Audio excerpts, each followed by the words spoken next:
Hey guys, what's up? So, I have a lot of slop issue in my axles on my truck there, and I think I did another video, like I have a locking hub on the other side that wants to stay locked sometimes, so I thought I was going to take this apart and maybe service it here. But I wanted to show you some slop I have in this thing. So I kind of want to take a look at that to see if I can figure out, hopefully I can get this camera at an angle where you can see it. You hear that? Yeah, I mean that's definitely not. So there is a bearing in there that I want to take a look at, but yeah, that doesn't seem like it would be a good thing. Yeah, this is really common with these trucks though. You know, I've done a lot of research, and this supposedly is the newer, version, you know, this is a 2006, so it has a coilover, not coilover shock, but just coil suspension in the front here, not the leaf spring, so it is the newer design. Supposedly these are supposed to be like the seal bearings, whereas the older previous model had like roller bearings in there that you had to grease and would go out and wear out. So kind of curious to see what the story is, you know, like make sure that it has the right kind of bearings. Or yeah, I've never messed with the hubs before, so it just seems to make a lot of noise sometimes when I'm in four-wheel drive. It just seems kind of, I mean, sloppy, I guess. As you can see, it looks pretty bad.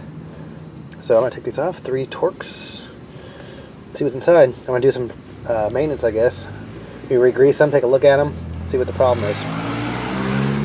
And maybe get a better insight on like where the slop is coming from. Alright, so I just noticed something when I was taking these out, but let me show you. It was a T27 Torx. But that blue stuff looks like factory thread lock, but then it looks like it has some sort of like aftermarket, like Permatex thread lock or something like that. So I don't know if these have been opened up before, but I'm going to have to pop this off because there's like a seal. Because this is vacuum actuated auto lock, so this whole thing needs to be sealed in there. So I need to figure out how to get this off. Maybe a little pry screwdriver in there or something. Alright. So one of the things I'm worried about is that if they did replace the hubs on this thing, and I'm hoping they actually use the right ones, because they look almost identical, just the internal bearing's different. So the older model, when it got bad or would wear out or the grease would go bad, it would tear up the stub shaft, so it would tear up part of your axle shaft. You know, the front part of the axle, you know, where it mates with the bearing. So that's why I'm hoping this thing actually has the right seal bearings, because sorry, motorcycle go by. Well, I'll see if I can get this. I think I can maybe get a lip on there, maybe. Yeah, there we go. So that's able to kind of get a lip on there. I'm just using the lug nut as a leverage. There we go. Yeah, alright. So, I think you guys get the idea here. Okay, it's too hard to do this with one hand, so you can see what I'm doing though. Alright guys, so got that off. You can kind of see what's in there. There's a lot of rust here, but it's not the sealed part. The seal goes on the inside right there. But I might get some paper towels, clean it up, but it looks like it, I don't know if you can see that orange in there, but I think that's a seal bearing under that snap ring right there. Yeah, it's definitely the seal bearing. So I'm going to grab my tripod, I'm going to move it around so you can see. I'm just trying to see where the slop is at. So I can't see it because I'm just one guy here doing this, so with my tripod so you can see while I'm moving around. I want to see like I'm going to go back and look at the video myself and see what I can see. But I want to see the slop in there, you know. But the hub, I don't see any obvious signs. And this is the one that didn't have a problem locking up. It's good. I'm glad they didn't have, like, it wasn't packed with like wheel bearing grease. And it just needs to be a really light grease, you know, for the because if it was heavy grease, this is vacuum actuated. There's a diaphragm in there that pushes down on this thing. So if there's too much grease, the diaphragm won't have enough strength to push the gears and lock or engage the gears. But all right, cool.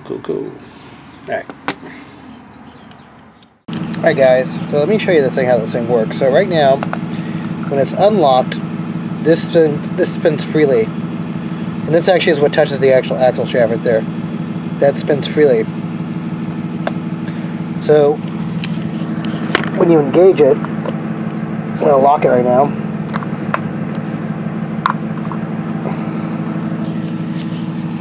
This part becomes locked. This right there. This internal thing is locked, and now it's actually pushing. The axle is actually pushing the hub. Alright, so now when it's vacuum operated, when it's an auto lock, it goes like this. So I'm unlocked again. But there's a diaphragm in there that does the exact same thing as this right here.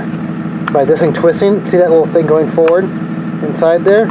Well, instead of actually doing manually, this right here, there's a vacuum diaphragm that pushes forward, which then locks it automatically.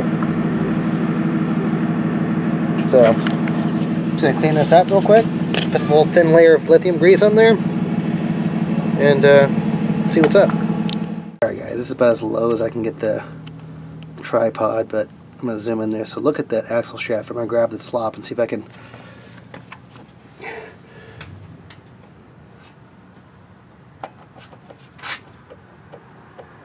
I mean, I don't know if that's normal or what. I mean, it is a steel bearing.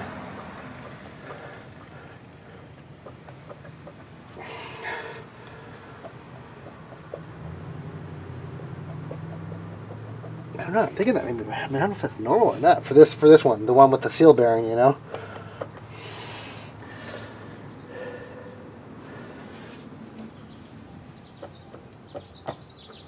Side to side, up and down. All right. Well, I'm gonna see if I can get a part number on that bearing. All right. All right, guys, back here, and got that part number. So that seal bearing, or that thing where you see the orange in there, if you can see it, is the bearing that actually the axle rides on. That seems like it's all loose, but it seems fine. It just side to side it's fine, but it's just, I don't know, it's hard to say. But it's a NTN bearing made in Japan, and it's 6009 LU. So if you guys want to, I'm gonna see if I can just replace that bearing, if that's even the problem. But alright guys. Okay, I'm gonna put this thing back in and lightly grease it. I mean, really, it seems like it's perfectly working, operational. So this wasn't the bad side anyway. It was the other side. So all right, guys, hubs are back on. So let me know what you guys think about that slop, if that's normal or not, because you can see that I have seal bearings. So now it's a seal bearings are shot, but they feel tight side to side. But yeah, they just move around a lot. You know, I mean, it's like. But what's funny is actually when they're engaged, they're a lot tighter. So let me show you that real quick. Okay, give me a second. Let me just jack my car real quick. All right, so I have this wheel jacked up, and as you can see, the axle is not spinning. And let's put this in manual mode. Okay, but okay, that's not a good representation. There's still slop in there, but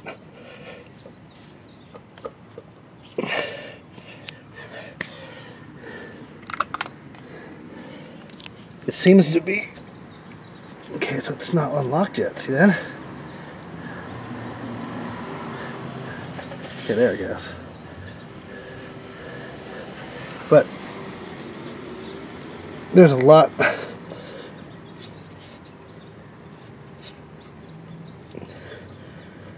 It seems tighter, or a lot more slop when it's not locked in. So I'm gonna take these off too. I'm gonna spray some lube in there. The Power Stroke help guy said I got some garage door opener grease or whatever. That's to lubricate the inside of this thing where the seal goes. So I think I'm gonna do that and take a look at that take a look at that bearing part number and see if that's what I got replaced. But tell me, let me if you guys are watching this video, what do you guys think, if that slop is normal or not? You know, manual.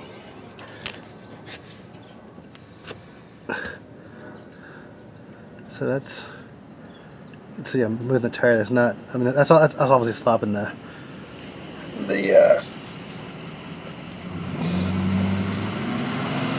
slopping the locking hubs. Yeah, it definitely feels. Slop is definitely better when it's engaged, but there's still slop in there. So I don't know if I'm just going crazy or if that's normal. So, alright, I'm gonna grab my can of this stuff. Silicone lubricant, garage door, whatever. Spray it in there, into the vacuum port, just a little bit. And that's gonna lubricate the seals over here. Alright, cool. Alright guys, so I'm going to do a quick test. I have the key on, power on, and I can, as soon as I hit the 4-wheel drive, I can hear the, it sounds like the transfer case locking in. It goes, you can hear it click. You can hear that. I'll do that real quick. So yeah, that's the transfer case clicking in. And you can hear my pump going. A couple seconds ago, you hear my ESOF pump going. And right now I have these things in auto mode, and I am totally locked up.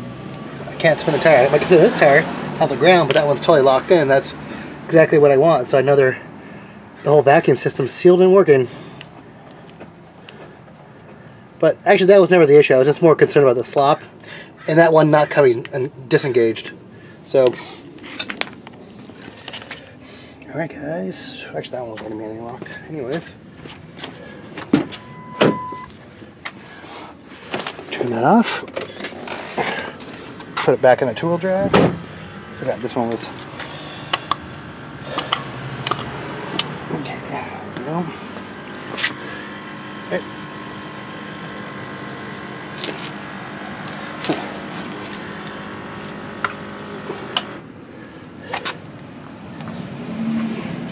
See, that's the kind of thing I'm worried about. I mean, I know I need to be kind of driving this thing, but why are these things not coming disengaged? They're kind of locking up on me, you know? There it goes. See, I mean, it's just normal, I don't know, but it takes a while for these things to come engaged. I have to go back and forth a few times. So, try that one more time.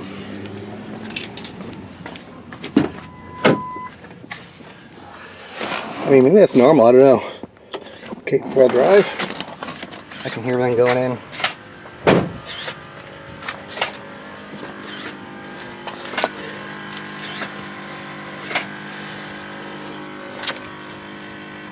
That's weird.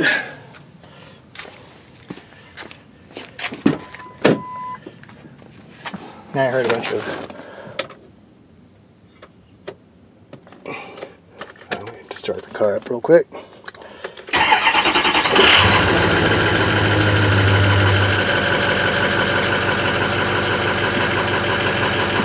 That was weird. I didn't hear like the transfer case engaging, like it was having problems engaging.